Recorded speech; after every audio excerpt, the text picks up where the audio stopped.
Em meio à polêmica sobre a taxação dos Estados Unidos sobre os produtos brasileiros, o vice-presidente Geraldo Alckmin se reuniu com os setores que serão mais afetados pela medida de Donald Trump. Repórter Patrícia Falbucci, direto de Brasília, quais os destaques desse encontro e qual a conclusão, se é que houve alguma conclusão? Bem-vinda, boa noite para você. Oi, Thiago, tudo bem? Boa noite para você, boa noite para todo mundo que está acompanhando aqui a gente na Jovem Pan.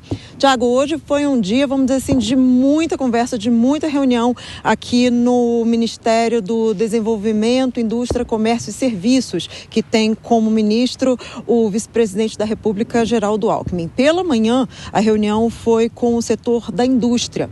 E após essa reunião, o vice-presidente chegou a declarar, em meio a essa questão do tarifaço, que tinha a possibilidade, sim, de pedir o adiamento desse prazo. Segundo o presidente norte-americano, Donald Trump, o tarifaço de 50% em cima das exportações brasileiras para os Estados Unidos começa em 1º de fevereiro. Reunião com o setor da indústria pela manhã, à tarde com o setor do agronegócio. Foi que aí, depois que acabou a reunião, o vice-presidente já veio com uma outra declaração. Disse que o adiamento do prazo, Thiago, não está mais nos planos do governo federal, pelo contrário. É em último caso, e que esse período de hoje até o dia 31 de julho, já que o tarifaço começa a partir de 1º de agosto, nesse período vai reforçar as negociações. Ou seja, a gente tem também, Thiago, uma sonora do vice-presidente Geraldo Alckmin falando o seguinte, que o objetivo não é, para o governo federal, não é ganhar tempo, e sim trabalhar melhor nessa questão das negociações com o governo norte-americano. Vamos ouvir o que o vice-presidente disse, Thiago. De trabalharmos juntos para reverter este quadro. Houve uma colocação aqui da questão que o prazo é exíguo e pedindo um prazo maior, mas a ideia do governo não é pedir que o prazo seja estendido, mas é procurar resolver até o dia 31.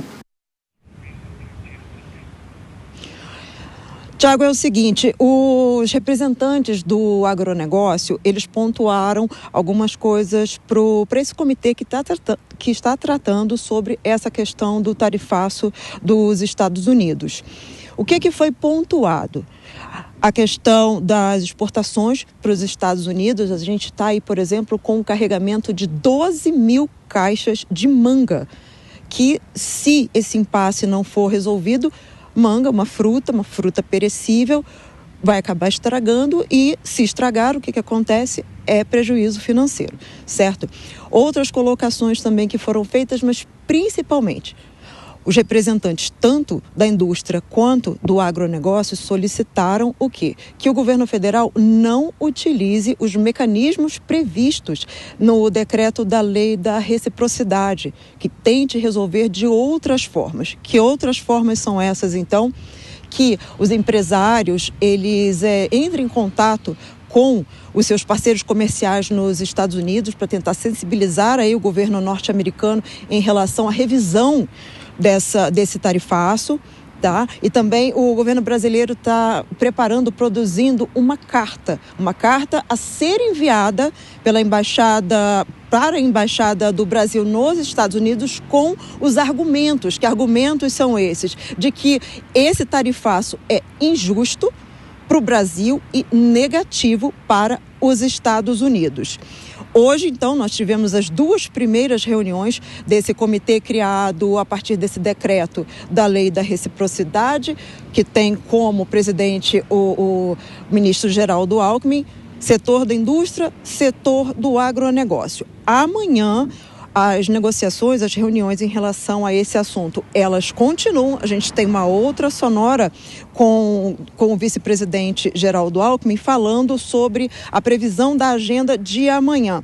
Além da OCB, que é a organização do cooperativismo, outras entidades relacionadas ao agronegócio vai ter a previsão da agenda amanhã com a Câmara Americana do Comércio para o Brasil. Podem soltar, por favor, a sonora do vice-presidente Geraldo Alckmin falando sobre a expectativa das reuniões de amanhã. Nós temos dois fatores, um perecíveis e o outro que está embarcado, né? São duas questões que exigem aí a questão de prazo e por isso o empenho de todos nós em trabalhar. Amanhã nós vamos reunir com a ANCHAM, a Câmara de Comércio Brasil, Estados Unidos, e vamos ouvir ainda outros setores que pediram para participar. Nós temos aí os próximos dias muito importantes para a gente reverter um quadro que não tem a menor lógica do ponto de vista econômico nem comercial. É prejudicial ao Brasil e é prejudicial aos Estados Unidos. A gente vai continuar acompanhando, então, Tiago, os desdobramentos desse impasse envolvendo Brasil e Estados Unidos nessa questão. Volto com você. Perfeito, Patrícia. Você retorna já aqui ao Jornal Jovem Pan. Eu vou chamar os nossos comentaristas. Por aqui, Dora Kramer e Nelson Kobayashi. Tudo bem, Dora? Boa noite para você. Bem-vinda. O governo brasileiro tenta se aproximar do setor produtivo, inclusive falando sobre essa possibilidade de pedir o adiamento da entrada em vigor, mas o próprio vice-presidente da República diz que essa não é a questão nesse momento, porque o governo quer tentar reverter essa situação até 1º de agosto. A questão é saber se vai conseguir reverter. Não é isso, Dora? Boa noite, Tiago. Boa noite, Kobayashi. Boa noite a todos. É isso, mais ou menos. Temos aqui, na questão, no quadro político, na configuração política, o governo continua administrando bem essa questão. Quando ele coloca ali os empresários, você viu que não foi uma entrevista só do vice-presidente. Cada representante de cada setor falou da dificuldade. Isso dá um outro peso, dá muito mais peso a essa manifestação. E o que a gente viu nessas reuniões? Sabe aquela coisa de que dinheiro não aceita desaforo? Pois é isso, é essa questão dos empresários, não só em relação aos setores específicos deles, mas em relação ao Brasil inteiro. Então, eles estão querendo tirar a questão, essa história do palanque político e colocar no âmbito econômico, porque é um problemão econômico. Claro que a motivação foi política, mas o problema é econômico, tá certo? Tem lá aquele efeito político para governo e para oposição, negativos e positivos, mas tem a questão do dinheiro, e essa é a questão principal, né? Agora, vamos ver se os políticos, tanto de governo quanto de oposição, e aí falo bem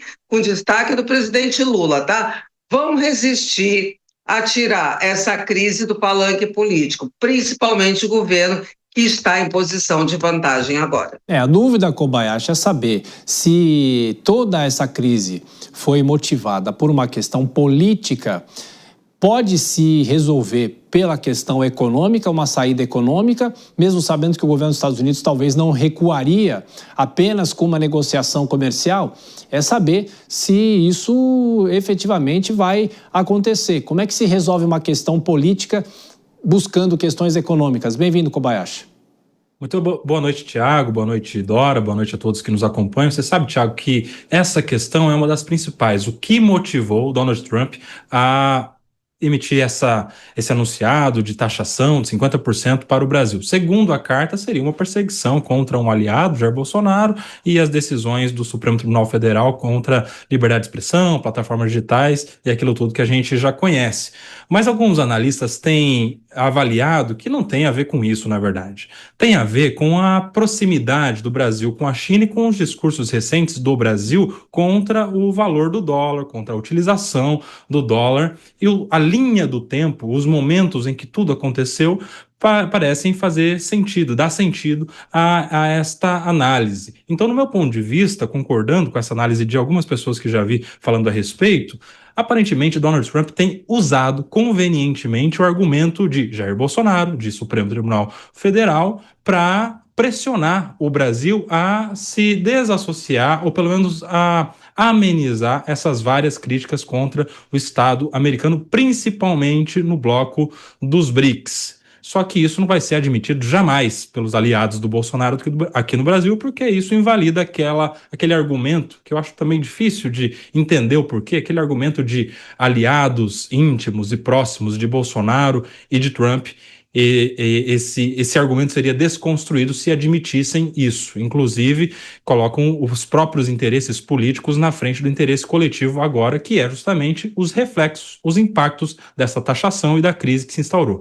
Politicamente, quem está gostando muito disso é o presidente Lula, claro que não de acordo com os números, mas de acordo com a narrativa política que ele está aproveitando muito bem nesse momento em que ele soube utilizar da comunicação para enfrentar esse problema.